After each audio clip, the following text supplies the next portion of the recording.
Bakit naman ako mag-public apology? Bakit naman ako Sinabi ko na yan eh. Sinabi ko na yan eh. At the end of the day, I will not.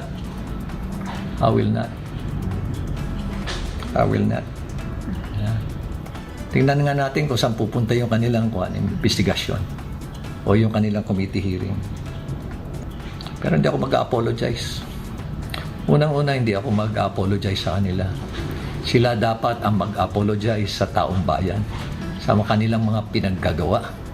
Isipin mo, alam naman nila na marami sa kanilang kasamahan involved sa katiwalian. Pero nananahimik sila. Alam ko marami rin sa kanila matitino. Yan. Pero masama. No? Pinabayaan lang natin. Pinabayaan. No? Nananahimik dahil nga ayaw nilang, kumbaga, nangyari sa kanila is tolerance.